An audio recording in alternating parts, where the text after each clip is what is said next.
BBC World News. You are aware of the propaganda war here, both sides saying they're making headway in the Panjshir Valley. Do you have any evidence of what's happening there?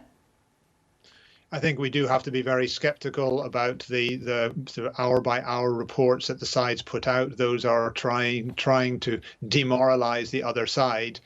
Basically, what we can establish is that the Taliban have conducted a major mobilization. They've rounded up several thousand troops.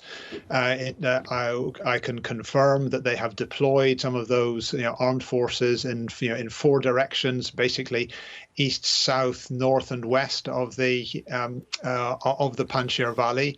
But also that there is a strong force in the valley which is defending. So this is nothing like the sort of the conflict or the pushover that the Taliban had over the past 3 months. This is a real and significant battle.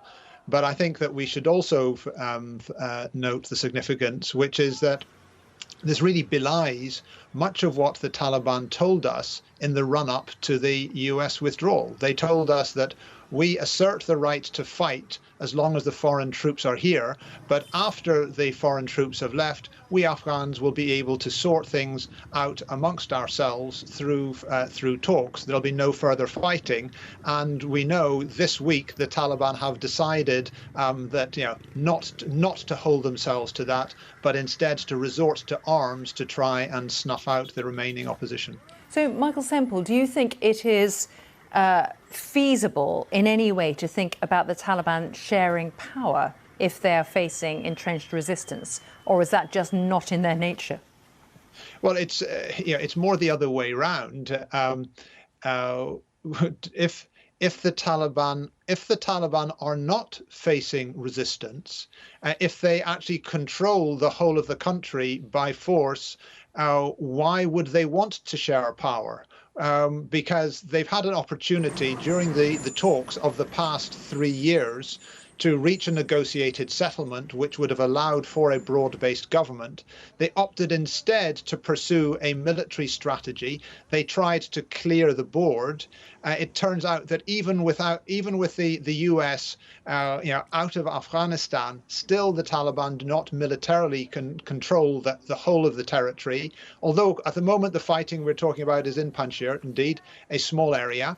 However, I've been talking to commanders around the country who basically saying they're watching to see how it plays out in the Panjshir, and we know that those in the Panjshir say that they're talking about a national resistance, just a single valley, so that it's possible that the only thing that will make the Taliban consider going back to the negotiating table and negotiating some kind of settlement will actually be if they face resistance. And if they don't face resistance, probably they'll say we've got no need to share power. We can keep the lot ourselves.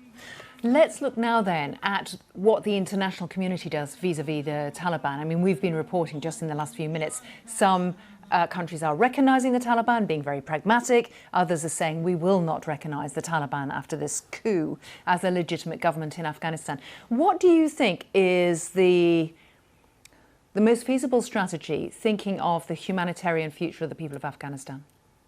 We have to recognise that international actors trying to reset their policy on Afghanistan are being pulled in very different directions, and so I think it's going to take a while for the final policy to emerge. There really is a compunction to engage with the Taliban because the problem in Afghanistan is still too big to ignore, and an economic and humanitarian crisis in Afghanistan would have repercussions for the region and certainly as far as Europe. That speaks for the need to engage with the Taliban. Whether that means recognition or not is another issue.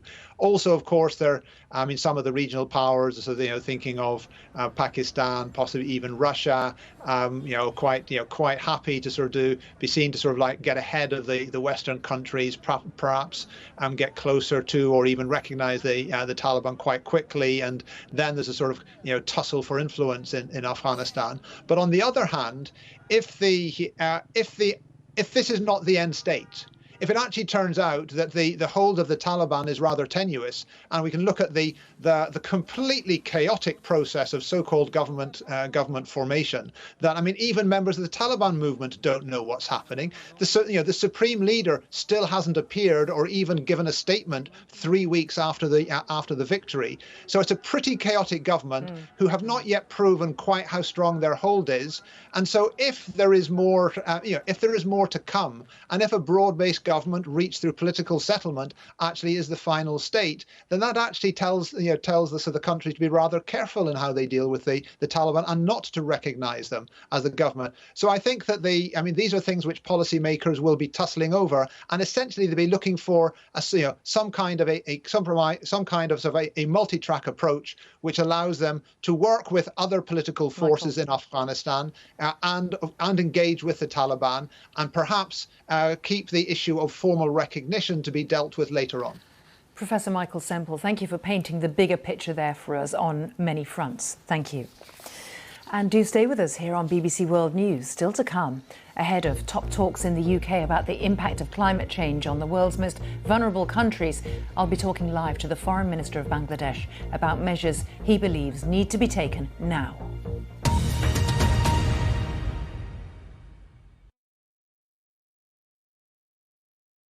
We've been awarded the world's best airline of 2021. But it's more than an award for our exceptional service on the ground and in the air. For all the hours of dedication from each and every one of us. And for flying consistently throughout the pandemic. It's more than an award. It's a responsibility. And we carry it with us wherever we go. Qatar Airways. You can rely on us.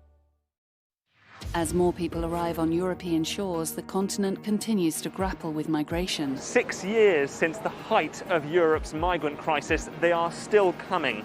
We've heard evidence of people who've gotten ashore and been discovered by the Greek authorities, only to be taken back out to sea. See the headlines as they happen, with breaking news alerts in the app, and get the full story with bbc.com/news. Follow the story for all the latest with BBC News.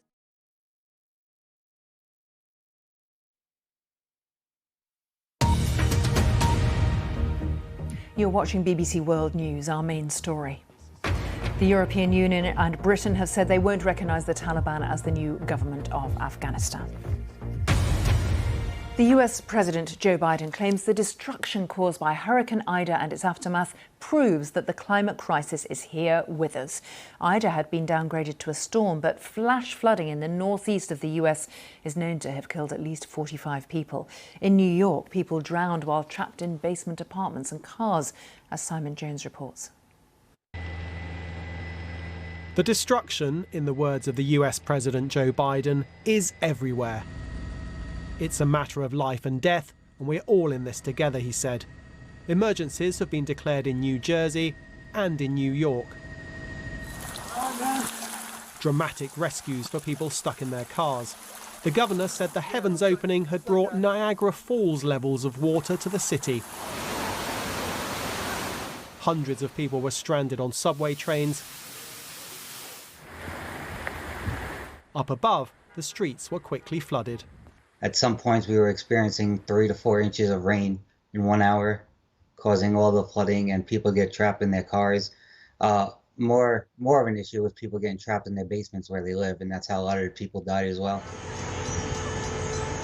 In Pennsylvania, normal ways of getting around had to be abandoned, replaced by boats. I woke up to a lot of people banging on my door and just a lot of noises in my house, basically coming from my basement, and went downstairs and saw about 6 feet of water in my basement, and opened the front door and noticed the entire street was about 4 or 5 feet high with all of the cars, submerged in water. Pretty crazy. The record amounts of rainfall in such a short space of time, caused by the remnants of Hurricane Ida, seemed to take everyone by surprise. We were staying at the Residence Inn when the waters rose much higher and faster than we ever anticipated, and found ourselves trapped. Climate experts say change is needed. We have a 20th century or even 19th century cities in some places in the United States and a brave new 21st century climate. So there's a mismatch between what we have built in our cities today and the climate realities that face modern cities. In California, it's fires rather than flooding that are causing chaos. The past few days of Hurricane Ida and the wildfires in the West and the unprecedented flash floods in New York and New Jersey is yet another reminder that these extreme storms and the climate crisis are here. The time to act, he says, is now, but keeping a lid on future destruction won't be easy. Simon Jones, BBC News. Worth reflecting that it's not just flooding that coastal cities like New York have to be worried about. The US-based non-profit news organisation Climate Central predicts that parts of central New York will be under the floodline by the end of this decade. That's because of sea level rises. Among other coastal cities that are under threat is India's financial capital, Mumbai. Shanghai is another crucial commercial hub which will suffer from higher tides and annual flooding. London is actually one of the globe's better protected cities. These areas would be below sea level, but they are protected by the Thames flood barrier. Well, Bangladesh is one of the countries classed as climate vulnerable, having experienced severe flooding over the years. The Bangladeshi Foreign Minister is here in London ahead of the COP26 meeting, the big climate summit in Glasgow in November. He's here to meet climate leaders like the UK's Alok Sharma to talk about what needs to be done. And the Foreign Minister of Bangladesh, Dr. A.K. Abdul Momen, joins me now. Thank you for being with us on BBC World News. What has emerged from your meeting with Alok Sharma about the urgency of the situation for Bangladesh? You see, we are very happy and pleased that we had a good meeting with the COP26 President-designate Alok Sharma. And because many of the issues which are very pertinent to us, hopefully those will be raised and there will be some decisive action. You know that climate vulnerability is very important. Now you are talking about, flood in New York and California. We are very much used to those. We are used to this flooding, surcharges, water surges, and cyclone and disasters. Now we want to save this planet Earth. My meeting with Alok Sharma was very good because we both agreed that we must save this planet Earth. To save this planet Earth, we have to take some action, and now, not tomorrow. And those actions we propose, we are the president of the Climate Vulnerable Forum, which is a forum of 48 vulnerable countries. We want that the NDCs that each of the countries that they have agreed upon, they must fulfill their promise.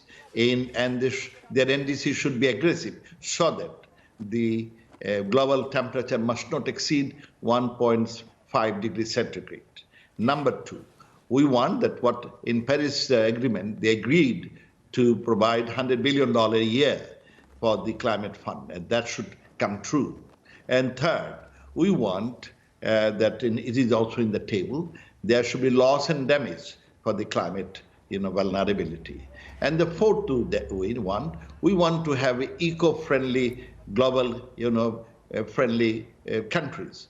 And to do that, we need to have a transfer of technology and at affordable prices, and also credit for the countries that would need to change their current situation into more technologically sophisticated, eco or friendly, green power plant, green energy.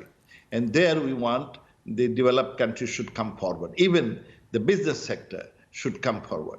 Foreign Minister, may I put to you, you are already dealing with the impact of climate change, and Bangladesh has many climate refugees. In Dhaka, for example, so many people have come into the capital city, some of them now having to live in urban slums. How are you able to deal with that? You are right. Each year, hundreds and thousands of our people are being uprooted from their homes because of river erosion and because of global warming, and also salinity. We need to provide them. We are providing, accommodation, shelter for them.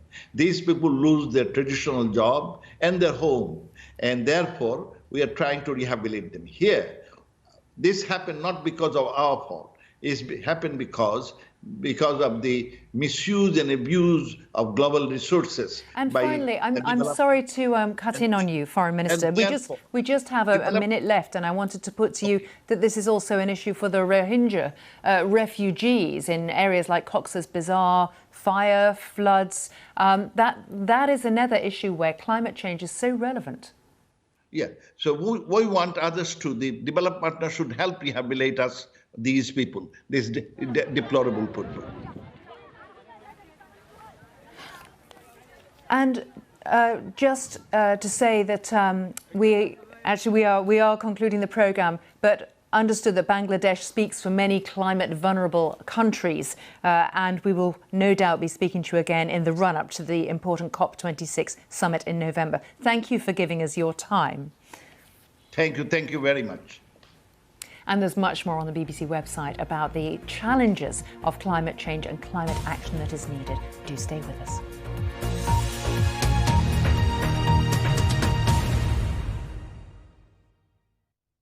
Hello there. There are more warnings of heavy thundery downpours as we head